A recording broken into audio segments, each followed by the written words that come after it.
Hello everyone and welcome back to my channel. It's your girl Nicole B, and on this channel we discuss everything small business, everything entrepreneurship. I want this to be a place where we can all, join together and discuss everything entrepreneurship, learn from one another, and just build this journey together. If that's something that you're interested in, please be sure to like, comment, and subscribe to the channel so you won't miss another video from me again. Alright, Belle Babes, so today's video is going to be the 8 top tips on starting your skincare business, everything that you need to know to get started. So let's get into the video. Alright, so tip number 1 is going to be knowing your FDA regulations. This is really important. I don't think I can say really enough.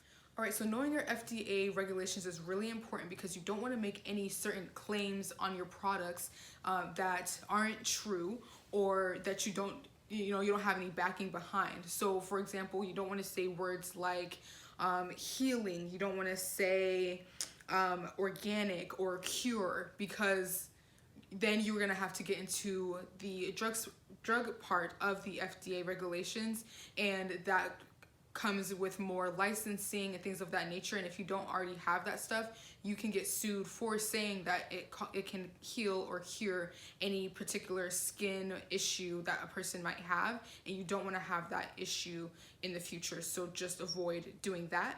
And for more context and more information on FDA regulations, I suggest you go to the cosmetics section of the FDA website, and I'll link that down in the description below so you can get a better read of what that will look like for you and your brand.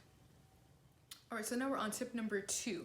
And so for tip number 2, I would say is choose your niche. And it's good to have a niche within a niche. You want to have something that you can really hone in on and have excellent marketing strategy for, and really be able to get in and have a community within that niche and solve a problem that certain people in your niche of skincare aren't providing to the customer. You want to try to find that and really be the example in that part of skincare. So for example, with our products, I do eczema relief products, but I don't want it to just be plain Jane scents and just lavender or just tea tree or just no scent at all. I want there to be different scents that are essential oils that people will enjoy, and that will also have them smelling good as well, and they can also benefit from the cool body butter scents that you see out there, but it's going to be more of an essential oil spin to it and something that won't irritate their skin. So finding something like that will be perfect, so that people will have that space, but also be able to experience the different scents as well. Okay, so step number 3 is going to be testing out your products and testing out the formula that you are creating. You want to make sure that you understand each ingredient that you're using, understanding the science behind how they're going to combine together, because you have to remember that you're using hard butters, and then you're using softer butters, you're using a softer oil, then you have possibly beeswax that you're adding into that as well, and all of those things added together will really mess with the texture. So you want to make sure that you understand that and really get down to each percentage of each ingredient that you're using. And after you've created a product that you really like and that is a perfect texture for you, you want to make samples, send that out to your friends, send that out to your family and even neighbors, and have them check it out and see what they think of the product, see what they think of the texture. If there's anything that seems really common that everyone's complaining about, try and make that change and see how you can fix that, so that it's something that you can be proud of when it actually comes down to selling the product. Alright, so tip number 4 is going to be get reviews and improve. This is different from testing out your products. This is when you have actually sold your product and people have been able to use it. They've been able to use your website. They have been able to interact with you on social media, and you want to make sure that as people, whether they're complaining about the functionality of your website, or they're complaining about not getting a response from you by a certain amount of time, you want to make sure that you are making those changes as time goes on and people are making those comments. You want to make sure that you are able to change your website, make everything more functional for people if it's been a running issue that you've been having when people are reviewing. And then you also want to take feedback as far as what your labeling looks like, or if it's not legible. I was having that issue when I started selling my products and people would get them. The labels were rubbing off. They weren't as functional as I would think, and people weren't able to read it because the lettering was small. So I started to work on getting my labels revamped, doing new labels so that you can read it. It's clear, it's bold, and there's no mistake on what product you have and how it works and how you should use it. So that's definitely something that you want to start to implement, is making the changes that you are seeing your customers complain about. Okay, so tip number 5, you guys, is going to be putting your customer first. Your customer makes your business. You have to make sure that you prioritize them and you put them first every single time. That is my biggest thing in my business, is making sure that we're giving world-class, A-class service every single day. Every time that someone is, has a question, if they're having an issue, I want to make sure that we are, making that a priority and making sure that the customer is happy with you, with your products, and with your service. So that should be number 1 for everyone, I believe, but it is number 1 for my business. And all right, so I just had a situation like this just occur where I sent out a package to my customer and USPS lost the package. I was so upset. I mean, I don't even know how the package got to Chicago and then ended up in Iowa, and then I just don't understand where the mix-up happened. But either way, the customer didn't get their package on time.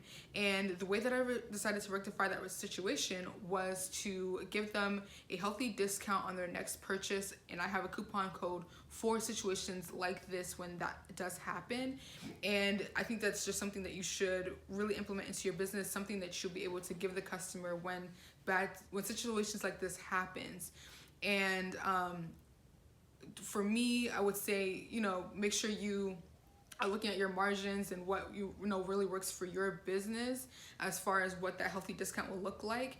But I think it's just something that you should implement so that your customer is happy and they feel like you care about the situation, you care about the fact that this happened, and you want to make sure that they walk away happy.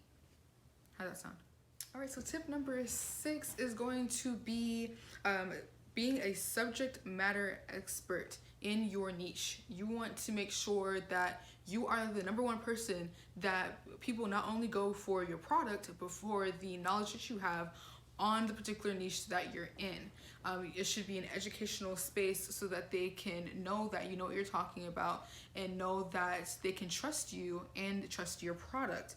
A great way, to do this is by having infographics on your social media, putting in information on your stories, speaking to other experts, possibly doing, Instagram Live and doing interviews with experts so that, your followers can see that and learn more from experts inside of the niche as well.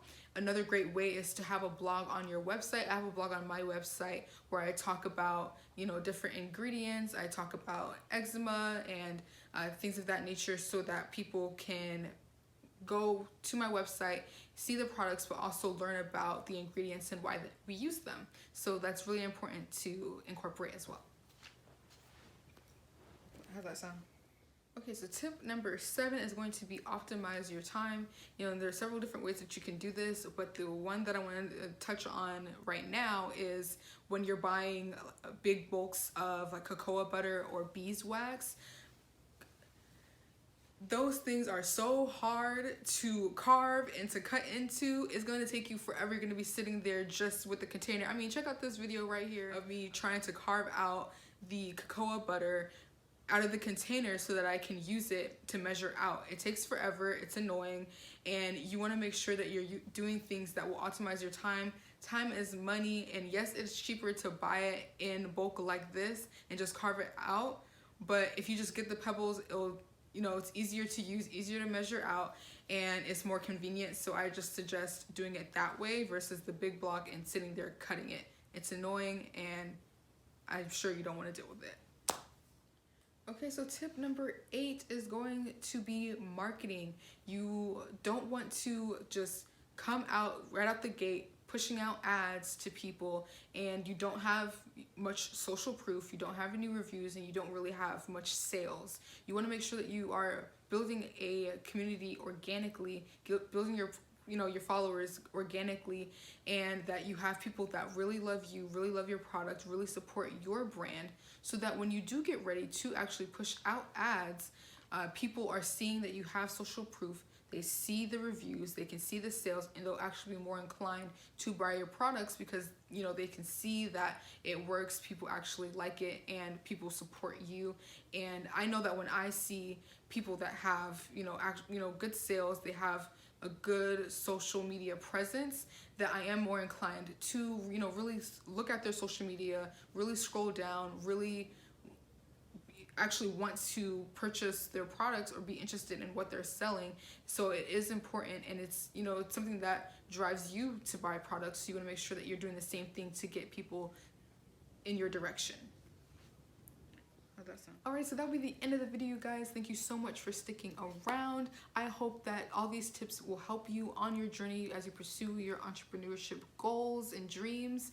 These tips have really helped me, and I wish I knew these tips when I first started out. So I wanted to spread the knowledge and show you what I've learned so far, and hoping that will help you as you pursue your dreams in entrepreneurship. And if you want to see more behind the scenes from me, please be sure to follow me on Instagram and TikTok, where I post daily. I hope to see you guys there soon. Thank you so